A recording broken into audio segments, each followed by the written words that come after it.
मसीह सबैजना आरामै हुनुहुन्छ? थकित हुनुहुन्छ कि? यदि थकित हुनुहुन्छ भने यसुमा विश्राम लिनुहोस्। अनि आजको वचनको शीर्षक नै यसुमा विश्राम लिनुहोस् भनेर रहेको छ र मैले लिएको छु मत्ती 11:28 देखि 30 पद। अनि यो चाहिँ एकदमै प्रख्यात खण्ड हो। अनि सायद तपाईहरु कतिलाई यो मत्ती 11:28 पद चाहिँ कण्ठस्थ पनि होला। अनि वास्तवमा हामीलाई कण्ठस्थ छ, तर त्यसले वास्तवमा भन्न खोजेको अर्थ चाहिँ के हो त्यसको विषयमा चाहिँ आज हामी हेर्ने छौं। यहाँ यसरी लेखिएको छ, हे सबै थाकेका र बोझले दबिएका हो, म कहाँ आओ, म तिमीहरूलाई विश्राम दिनेछु।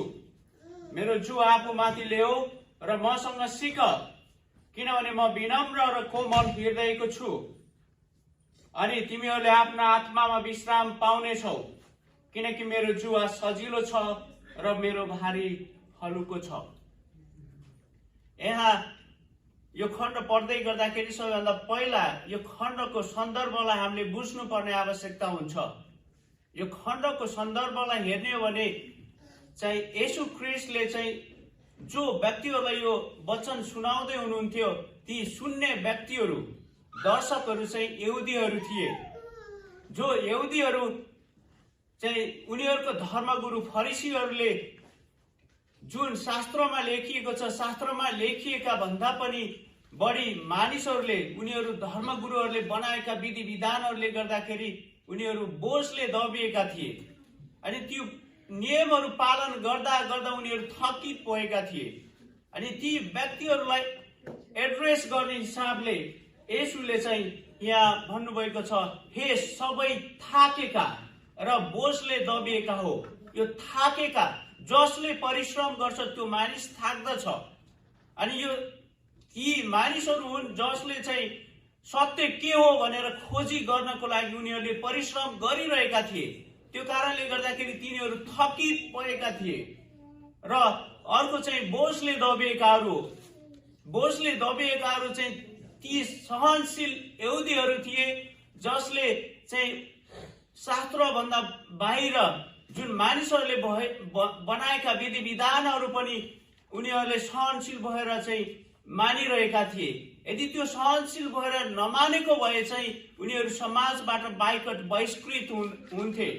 अनि त्यो कारणले गर्दाखेरि ती व्यक्तिहरूलाई चाहिँ भन्दै हुनुहुन्छ, हे सबै थाकेका र बोझले दबिएका हो, म कहाँ आओ। उहाँले भन्नुभएको छैन सभाघरमा आऊ, मण्डलीमा आऊ, मन्दिरमा आऊ भन्नुभएको छैन। उहाँले स्पष्टसँग म कहाँ आऊ, मसँग व्यक्तिगत सम्बन्ध स्थापित गर, मसँग संगति गर, मसँग व्यक्तिगत सम्बन्ध स्थापित गर, मलाई नै प्रभु र मुक्तिदाता भनेर म माथि भरोसा गर भनेर भन्नुभएको छ। जब तिमीहरूले मसँग व्यक्तिगत सम्बन्ध स्थापित गर्छौ, तब म तिमीहरूलाई विश्राम दिनेछु। यो विश्राम यहाँ भन्दै गर्दाखेरि कतिपटक हामीलाई शारीरिक थकानबाट विश्राम लिने हो कि भन्ने पनि हामीलाई लाग्न सक्छ। र वास्तवमा यसको अर्थ खोलाइलाई हेर्ने हो भने वास्तवमा त्यो शारीरिक थकानबाट विश्राम लिने कुरालाई यसले जनाउँदैन। यसले चाहिँ आत्मिक विश्रामलाई बुझाउँदछ। यो आत्मिक विश्राम नै हो भनेर कसरी थाहा भयो त तपाईलाई भनेर सोध्दै हुनुहुन्छ भने यहाँ अन्तिममा यहाँ भन्नुभएको छ, अनि तिमीहरूले आफ्ना आत्मामा विश्राम पाउनेछौ। जब हामीले त्यो कुरा पढ्दैनौ, त्यो कुरालाई अवलोकन गर्दैनौ, तबसम्म हामीले त्यसलाई शारीरिक थकानबाट विश्राम लिने कुरालाई नै हामीले बुझ्दछौ। जब त्यहाँ यसको पछाडिको खण्डमा भन्नुभएको छ येशूले तिमीहरूले आफ्ना आत्मामा विश्राम पाउनेछौ, जब हामी त्यो कुरालाई अवलोकन गर्छौं अनि हेर्छौं अनि हामीलाई स्पष्ट हुन्छ कि येशूले भन्दै गर्नुभएको यो विश्राम चाहिँ आत्मिक विश्राम हो भनेर हामी थाहा गर्न सक्छौं। किन हामी येशू माथि भरोसा गर्ने, किन हामी उहाँमा नै उहाँकोमा नै जाने अनि किन हामी उहाँसँग नै सम्बन्धमा रहने, किन उहाँसँग सम्बन्धमा नरहे कि हामीले विश्राम पाउँदैनौँ?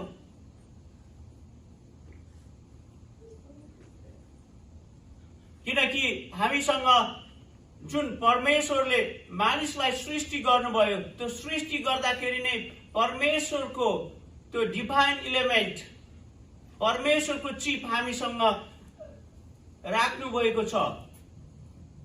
यहाँ उत्पत्ति 2:7 त्यसलाई अवलोकन गर्ने हो भने हामी स्पष्टसँग हामी देख्न सक्छौं, परम प्रभु परमेश्वरले भूमिको माटोबाट मानिस बनाउनु भयो र तिनको नाकमा जीवनको सास फुकिदिनु भयो र मानिस जीवित प्राणी भए।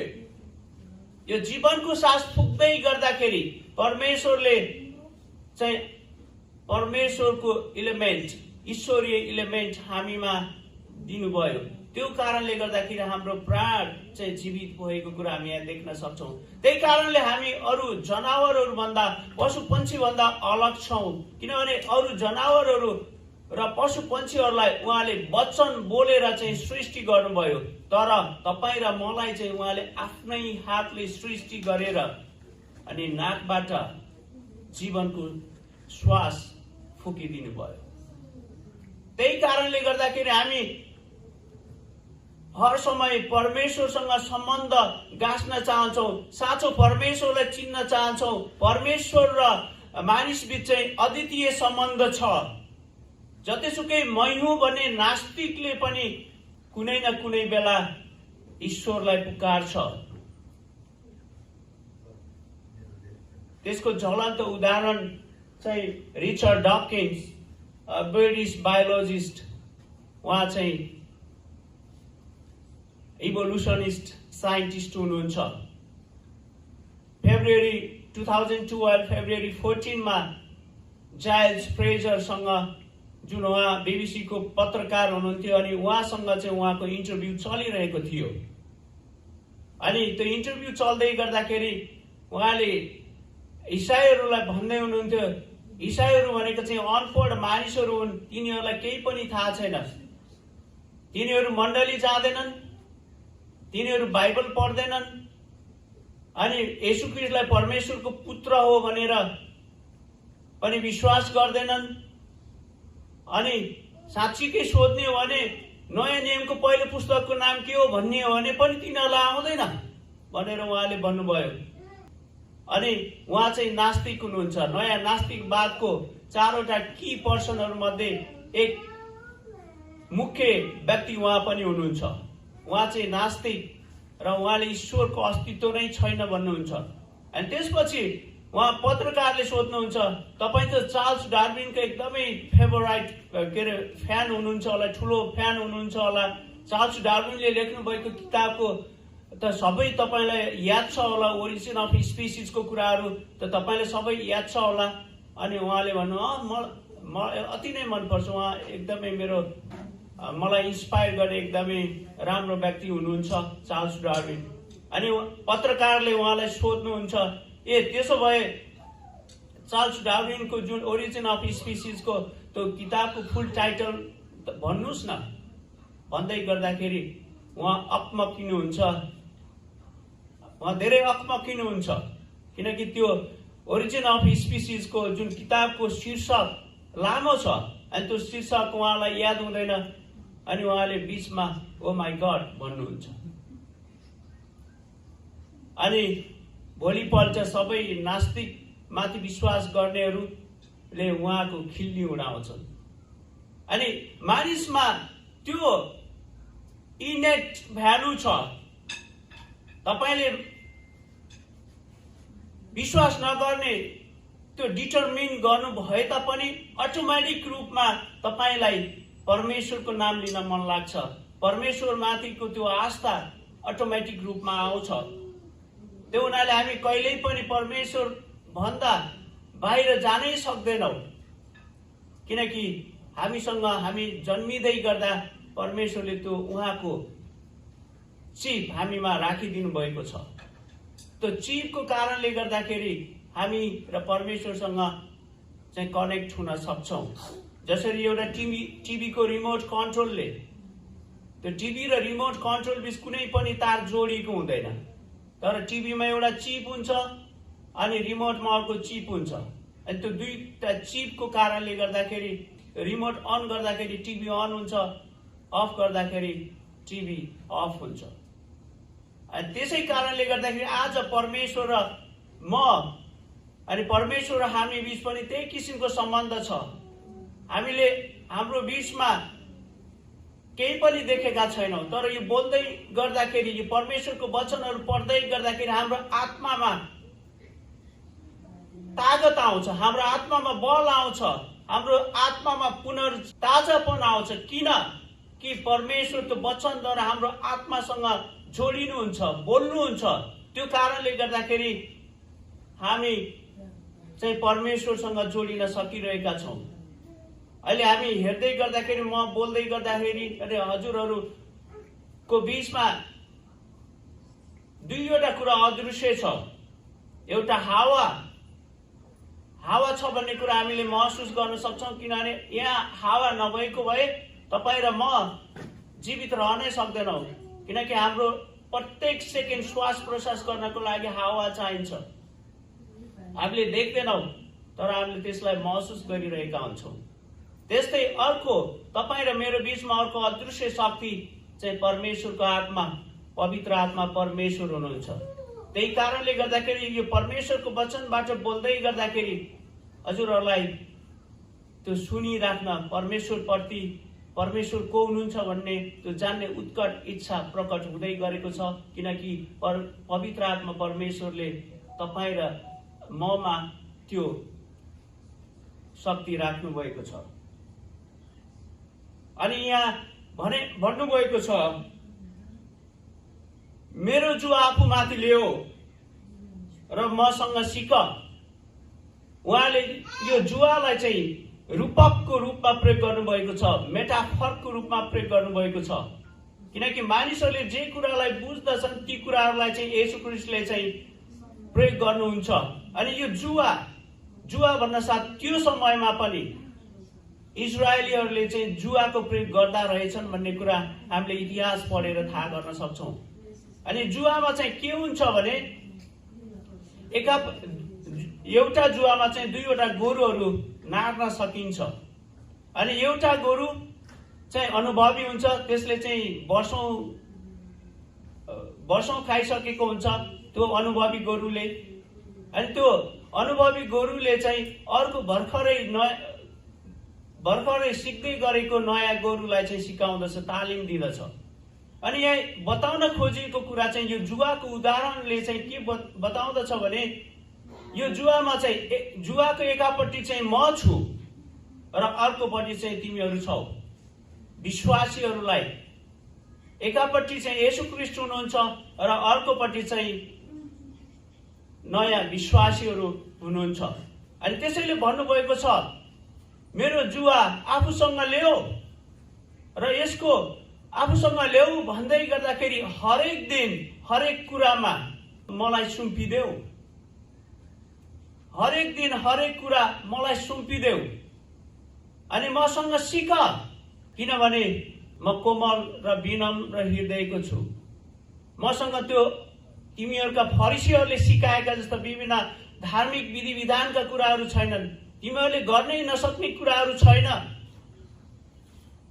म विनम्र र कोमल हृदयको छु, मेरो अनुग्रह तिमीहरूको लागि प्रशस्त छ। त्यसैले मेरो जुवा तिमीहरू आफूसँग ल्याऊ, हरेक दिन हरेक कुरामा मलाई सम्झ, मसँग व्यक्तिगत सम्बन्धमा बस, मसँग व्यक्तिगत सम्बन्ध स्थापित गर। तिमीहरूले आफ्नो आत्मामा विश्राम पाउनेछौ। अनि साँच्चै नै तिमीहरू आफ्नो आत्मामा विश्राम पाउन चाहन्छौ भने म कहाँ आऊ, म तिमीहरूलाई विश्राम दिनेछु। बाइबल जुन अर्थमा लेखिएको थियो र सुरुका पाठकहरूले यसलाई जसरी बुझेका थिए त्यसै गरी यसलाई बुझ्ने कोसिस गर्नु हाम्रो दायित्व हो। यदि तपाईँ पहिलोपटक यो च्यानलमा जोडिँदै हुनुहुन्छ भने कृपया लाइक शेयर र सब्सक्राइब गरिदिनु होला ताकि ख्रिस्टको सत्यतालाई धेरैभन्दा धेरै व्यक्तिहरू सामु पुर्याउन सहयोग मिल्नेछ। धन्यवाद। अनि साँच्चै नै ती मानिसहरू यहुदीहरू पुरानो नियमको व्यवस्था र त्यो फरिसीहरूले बनाएको विधि विधानको कारणले गर्दाखेरि अति नै थकित र बोझले दबिएका थिए। अनि ती मानिसहरूलाई चाहिँ उहाँले भन्दै हुनुहुन्छ, म कहाँ आऊ, मेरो जुवा हलुका छ, मेरो जुवा सजिलो छ। त्यो फरिसीहरूले बनाएका नियम विधि विधान जस्तो गाह्रो छैन। त्यसैले म कहाँ आऊ, मेरो सम्बन्धमा बस, मसँग व्यक्तिगत सम्बन्ध स्थापित गर। जब तिमीहरूले मसँग व्यक्तिगत सम्बन्ध स्थापित गर्छौ, हरेक दिन हरेक कुरामा मलाई सम्झिन्छौ, मेरो जुवा आफूसँग लिन्छौ र मसँग सिक्छौ, किनभने म विनम्र र कोमल हृदयको छु। मेरो अनुग्रह तिमीहरूको लागि प्रशस्त छ। अनि जब तिमीहरूमा मेरो अनुग्रह प्रशस्त छ, त्यसपछि तिमीहरूले आत्मामा शान्ति पाउनेछौ, आत्मामा तिमीहरूको उन्नति हुनेछ। अनि साँच्चै नै तिमीहरूले मौका नआइकन मानिसहरूलाई हेऱ्यौ भने तिमीहरू आत्मामा तिमीहरू चाहिँ लड्छौ। किनभने आज संसारमा पापी मानिसहरूले भरिएको मण्डलीहरूलाई चाहिँ हेऱ्यौ भने र ती पापी मानिस तिमी जस्तै अरू पापी मानिसलाई हेऱ्यौ भने तिमी लड्छौ। तर तिमीहरूले मानिसलाई हेर्ने होइन, मलाई हेर, म कहाँ आऊ, मेरो जुवा आफूसँग लिऊ र मसँग सिक, किनभने म कोमल र विनम्र हृदयको छु। मेरो अनुग्रह तिमीहरूको लागि प्रशस्त छ। अनि तिमीहरूको आत्मामा उन्नति हुनेछ। जब तिमीहरूको आत्मामा उन्नति हुनेछ अनि तिमीहरू आफ्ना आत्मामा विश्राम पाउनेछौ, आफ्ना आत्मामा विश्राम पाउनेछौ। आज पनि यो संसारमा, यो दुनियाँमा यस्ता समाजहरू छन् जुन समाजमा विभिन्न किसिमका विभेदहरू छन्। लैङ्गिक विभेद, जातीय विभेद, छुवाछुत, अनि सानो र ठुलो, यो ठुलो यो सानो, अनि धनी र गरिब बीचको ठुलो खाडल छ। येशू ख्रीष्ट आज यी मुलुकहरूमा जन्मिनु भएको भए उहाँले यही कुरा सिकाउनुहुन्थ्यो। उहाँले भन्नुहुन्थ्यो त्यहाँ कुनै पनि लैङ्गिक विभेद छैन, मानिसको एउटै जात छ। हुन त आज किताबका अक्षरहरू पढेर पीएचडी डिग्री हासिल गरेका आफूलाई विद्वान भनाउँदाहरू पनि मानिसको दुई जात छ, त्यो चाहिँ स्त्री र पुरुष हुन् भनेर भन्ने गर्छन्। अनि वास्तवमा ती त लिङ्गहरू होइनन् र। मानिसको जात त एउटै छ। मानिस आफूमै एउटै जात भएको प्राणी हो। परमेश्वरले त्यसरी नै सृष्टि गर्नुभएको छ र मानिसको आफ्नो एउटै जात होमो स्यापियन्स, उसको एउटा जात होइन र।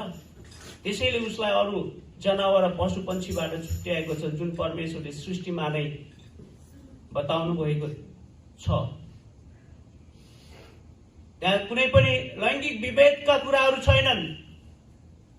अनि आज यो समाजमा अझै पनि एउटा व्यक्तिले आफ्नो परिचय दिँदाखेरि, आफ्नो नाम भन्दाखेरि अर्को व्यक्ति झस्किन्छ, आफ्नो काम बताउँदाखेरि अर्को व्यक्ति झस्किन्छ। अनि ती व्यक्तिहरूलाई येशूले के भन्न चाहनुहुन्छ भने वास्तवमा मानिसमा त्यस्तो कुनै जातै छैन। यो जातीय विभेदको कुरा कहाँबाट आयो? यो जातीय विभेदको कुरा कहाँबाट आयो? परमेश्वरले सृष्टि गर्दाखेरि कुनै पनि जात छुट्याउनु नै भएको छैन। त्यो चाहिँ वास्तविक सत्य हो। आज मानिसले त्यो तथाकथित जात प्रथा निकालेर कुनै वर्गले चाहिँ आफ्नो स्वार्थ पूर्ति गर्नको लागि प्रयोग गरेको त्यो साधनलाई तिमीहरू किन विश्वास गर्छौ? त्यसैले जातीय विभेदको कुरा छैन। एउटा मानिसले अर्को मानिसलाई हेर्दाखेरि परमेश्वरको स्वरूप र प्रतिरूपमा देख्नुपर्छ, किनकि परमेश्वरले मानिसलाई आफ्नै स्वरूप र प्रतिरूपमा सृष्टि गर्नुभएको हो। एउटा मानिसले अर्को मानिसलाई हेर्दै गर्दाखेरि ईश्वर देखिनुपर्छ, न कि कुनै जात, धर्म, रङ्ग। त्यसैले मानिसको बीचमा त प्रेम हुनुपर्ने होइन र? त्यसैले तिमीहरू एकअर्कामा प्रेम गर, किनकि परमेश्वर प्रेम हुनुहुन्छ। जसले परमेश्वरमाथि विश्वास गर्छ उसले एउटा मानिसले अर्को मानिसलाई हेर्दा परमेश्वरको स्वरूपमा देख्नुपर्छ र प्रेम गर्न जान्नुपर्छ, किनकि परमेश्वर प्रेम हुनुहुन्छ। आज अझै पनि अमेरिका, अस्ट्रेलिया र युरोप जस्ता विकसित राष्ट्रहरूमा समेत रङ्ग विभेदको कुराहरू छ। यसुले यी देशहरूलाई पनि सिकाउने कुरा त्यही नै हो। तिमीहरू के को रङ्ग विभेदको कुरा गर्छौ? जुनसुकै रङका भए तापनि उनीहरू परमेश्वरका सृष्टि हुन्। परमेश्वरको आफ्नै स्वरूप र प्रतिरूपमा सृष्टि गरिएका मानिसहरू हुन्। कसरी रङ्ग विभेदको कुरा आयो? त्यसैले यो विभिन्न किसिमका विभेदहरू जुन समाजमा विद्यमान छन् ती त मानिसले बनाएका तथाकथित विधि विधानहरू हुन्। यदि ती कुराहरूले तिमीहरूलाई बोझ बनाइरहेको छ, सहनशील भएर त्यसलाई चाहिँ सहेर बसिरहनु भएको छ भने ती कुराहरूबाट माथि आऊ। अनि सत्य के हो भनेर जान्न खोजिरहेका छौ, परिश्रम गरिरहेका छौ र थकित भएका छौ भने पनि म कहाँ आऊ, मसँग सिक, किनकि म विनम्र र कोमल हृदयको छु। संसारका ज्ञानी पुरुषहरू जस्ता, आफूलाई विशिष्ट ठान्ने व्यक्तिहरू जस्ता नचाहिँदा वाहियात विधि विधानहरू म तिमीहरूलाई लाद्दिन। त्यसैले तिमीहरू त्यो कुराहरूबाट माथि उठ्नको लागि तिमीहरूको आत्मिक उन्नति हुनैपर्छ। जब तिमीहरूको आत्मिक उन्नति हुन्छ त्यसपछि तिमीहरूको शारीरिक, मानसिक, आत्मिक, सामाजिक, बौद्धिक, मनोवैज्ञानिक, भावनात्मक रूपमा तिमीहरूले प्रगति गर्छौ र तिमीहरूलाई विश्राम मिल्नेछ।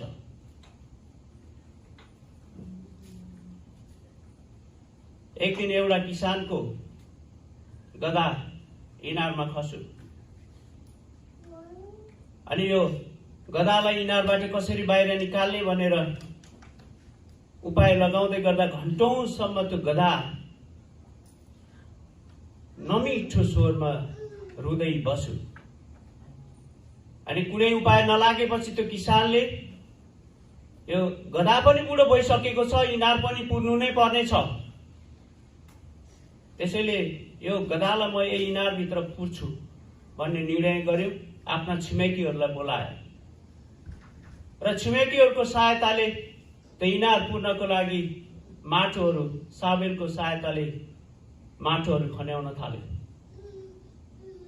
अनि सुरुमा त त्यो गधाले थाहा भएन के भइरहेको छ। त्यसैले गधा एकदमै डरलाग्दो चर्को स्वरले कराउन थाल्यो। निकै बेर करायो। त्यसपछि केही बेर पछि चुपचाप भयो। अनि त्यो किसान छक्क पर्यो, के भइरहेको छ? गधा त चुपचाप बस्यो। अनि इनारभित्र हेर्यो। इनारभित्र हेर्दाखेरि उसले एउटा अचम्मको दृश्य देख्यो। अचम्मको दृश्य देख्यो। त्यो दृश्य के थियो भने जति जति उसका छिमेकीहरूले साबेलको माटो त्यो गधाको ढाडमा खन्याउँथे त्यति नै त्यो गधाले चाहिँ त्यो माटो टकटक्याउँथ्यो र त्यो टकटक्याएको माटो माथि कुल्चिँदै माथि बढ्थ्यो। त्यो गधाले जति साबेल माटो उसको ढाडमा खन्याइन्थ्यो त्यो माटोलाई टकटक्याउँथ्यो र त्यही माटोमाथि टेकेर माथि चढ्थ्यो। Shake it up, take a step up. Shake it up, take a step up.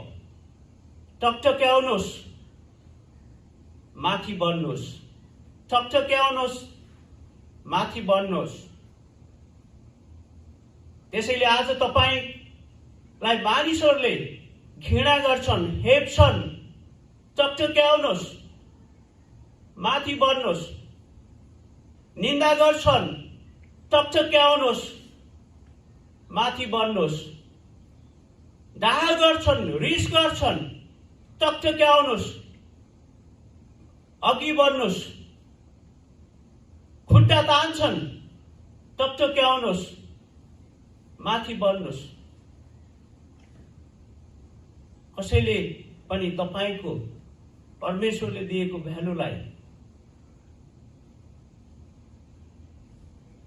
तुच्छ नजरले हेर्न नपाओस्।